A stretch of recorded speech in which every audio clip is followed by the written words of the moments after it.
Hello once again. This is Teacher Yoels at your service to discuss media literacy.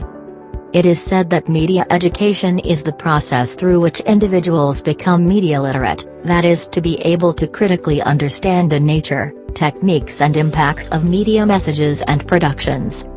Stay tuned as we discuss concepts about media literacy. To start with, let us have the objectives for this topic. 1. To demonstrate the skills in the use of appropriate media to communicate social and cultural context.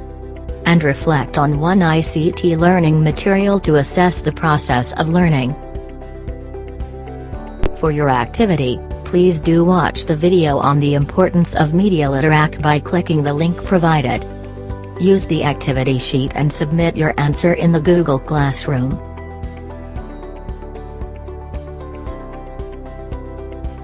What is media literacy? It is the ability to identify different types of media such as print media, broadcast media and internet with understanding the message being sent by these media. It also provides a framework to access, analyze, evaluate and create messages in a variety of forms, from print to video, to the internet.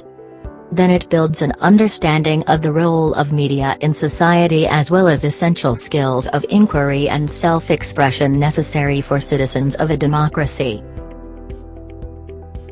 According to the Information Competence Project at California Polytechnic State University, a person who is media literate has the ability to assess the credibility of the information being received as well as the credibility of the information source.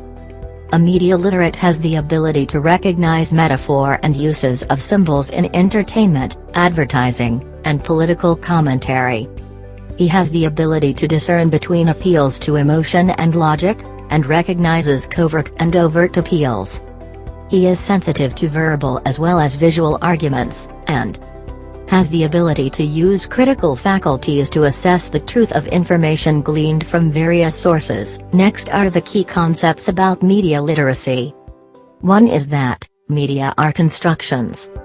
This means that media products are created by individuals who make conscious and unconscious choices about what to include, what to leave out and how to present what is included.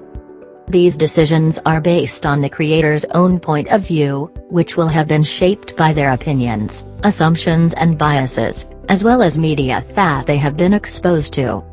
As a result of this, media products are never entirely accurate reflections of the real world. Even the most objective documentary filmmaker has to decide what footage to use and what to cut, as well as where to put the camera. But we instinctively view many media products as direct representations of what is real.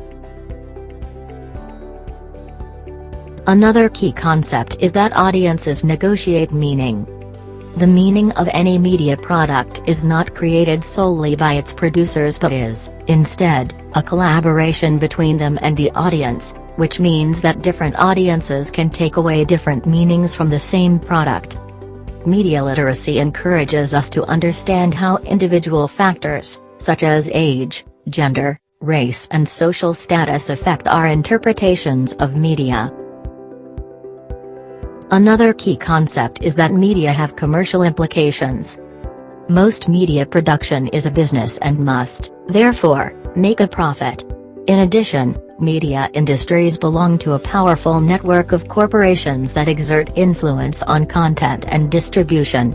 Questions of ownership and control are central. A relatively small number of individuals control what we watch, read and hear in the media.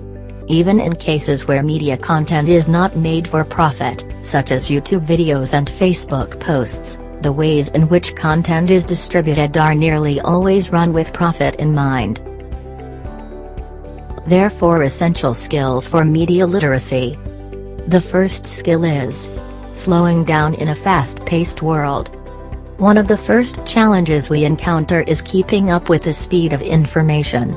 The rate at which media is produced and distributed is both fascinating and overwhelming. Oftentimes, news outlets don't have the luxury of time because of how fast they're expected to keep information flowing to their audience. They're often forced to sacrifice accuracy for speed. As the consumers, we must be willing to do our own verification, especially in a world where the term fake news is being used with abandon.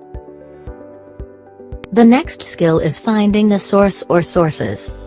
There was a time when the dots of information were clearly connected, with fewer go-betweens from the direct source to the media outlet that was publishing it. Now, everything is significantly more complicated. When it comes to online media, start by following the links. They'll help take you back to the places where the information came from. If they lead to a personal social media account, you might want to consider your confidence in the information before sharing it. For media, backing up a source by comparing the information on several different media networks is always a good idea. Are there noticeable differences between the facts that are being shared? Using multiple reputable national news sources as a reference is always a good idea. The third skill is exploring media as a creator. The definition of media literacy expanded to include media creation. Students are now active content creators via online sharing, posting, and commenting. The inclusion of tools in the classrooms helps empower students to create their own media. For example, consider teaching students how to create videos, explore and use apps. As we empower students to become effective creators, we instill critical thinking skills to support them as they navigate the incredible information flow they encounter daily. The last skill is understanding bias. We hear a lot about media bias. Evaluating the media for bias includes asking questions about news sources, point of view, stereotypes, loaded language, etc. Identifying this type of bias is extremely important and is often covered in media literacy classes. But I'd like to challenge educators to include personal bias in media literacy lessons. Personal inherent bias, also known as implicit bias, refers to beliefs or attitudes we have that impact decisions we make. These biases are often unconscious rather than explicit. We may not even understand that we have them or know how they impact our actions. Our personal bias impacts the way we see the world and interpret media messages. Helping children understand that they may process news or information differently based on their personal bias is a key component of critical thinking and media literacy skills. Teaching students that they see the world a certain way based on factors including their environment, hometown, race, gender, and family makeup is important. Thank you for listening. See you on the next lesson.